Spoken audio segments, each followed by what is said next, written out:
So it is day 2 of bringing Munchkin to school, and I had all these grand plans of what I was going to do, but well, yeah, it started off great. I dropped Munchkin off at school, she was all ready, and I went and did some grocery shopping, came home, and hey Don, how are you? Yeah, and then, that's just kind of when everything went downhill because I discovered after I put all the groceries away, I was pooped, and then it was time to go pick her up again. So, yeah, this whole bringing kids to public school thing, I'm still getting in the hang of that. Anyways, I had said that I was going to do some travel tips or share some travel tips with you. Hey, Franz. By the way, my husband, when he came home for lunch, he was like, hey, where was your Facebook Live? So, yeah, because what happened this morning. So, I had a plan. I was going to share all this with you, and it's kind of just taking me, I don't know, an extra 5 hours.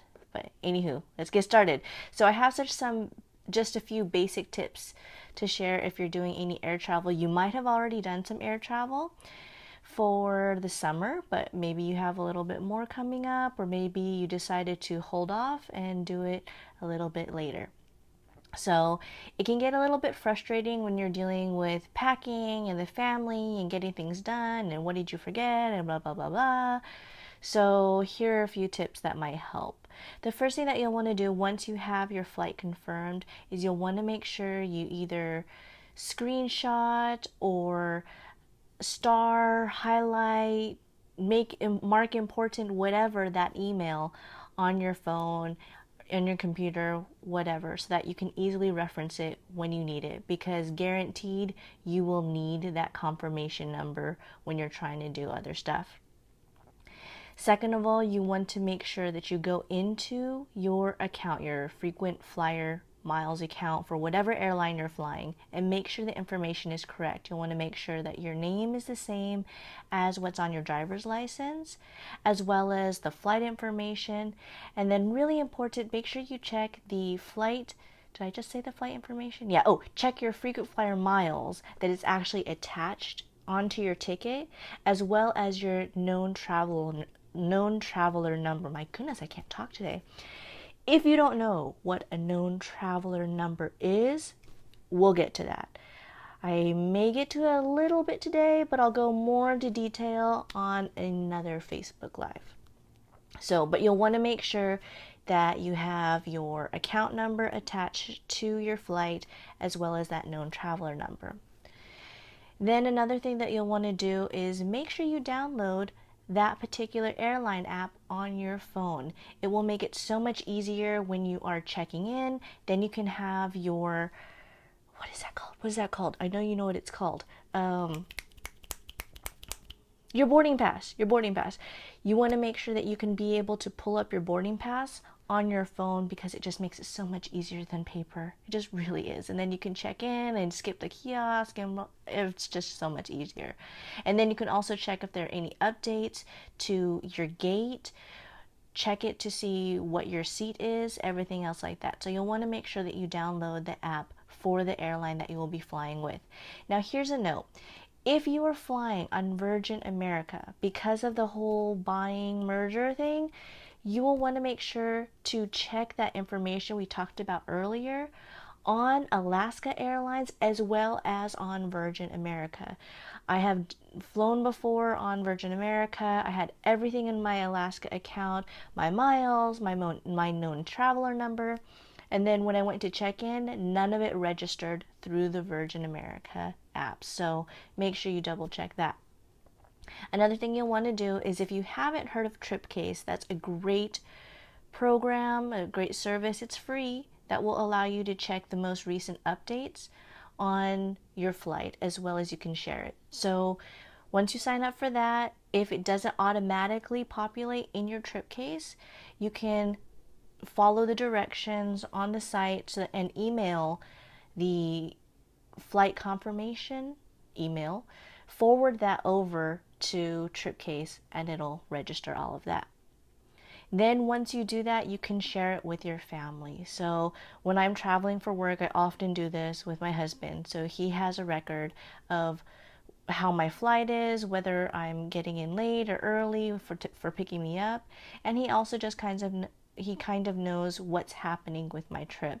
And so for emergency, whatever, it's good so that people know where you are.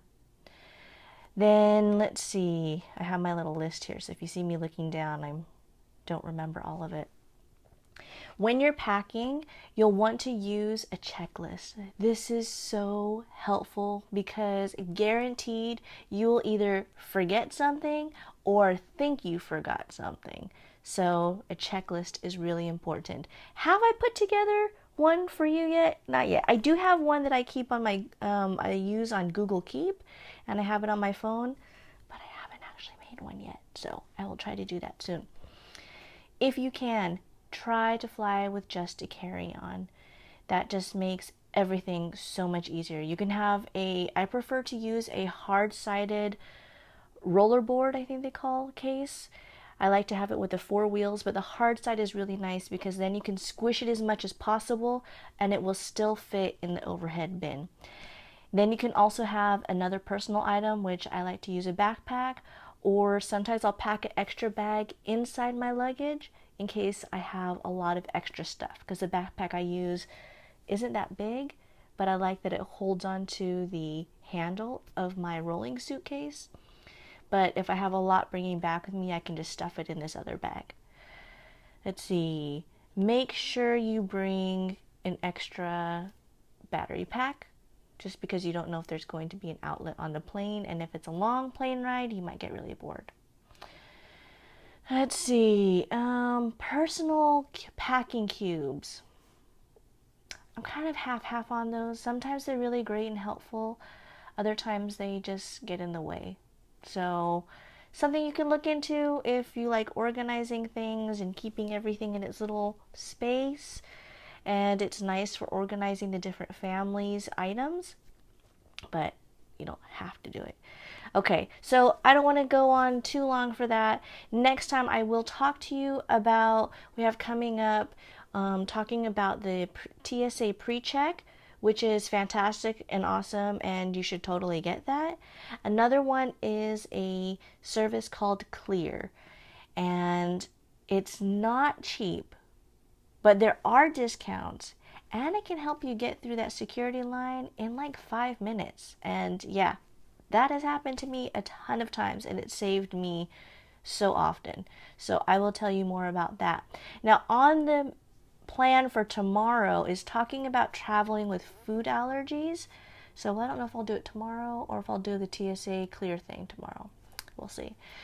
But the other one is traveling with food allergies. If you don't know, Franz has celiac, and so he can't have any cross-contamination even with gluten.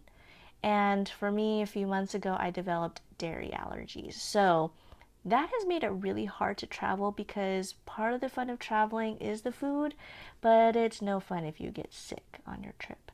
So we'll talk about ways that you can double check to make sure the food you're eating is safe, whether it's eating in or going out to eat, how to do that research, what kind of things to look for.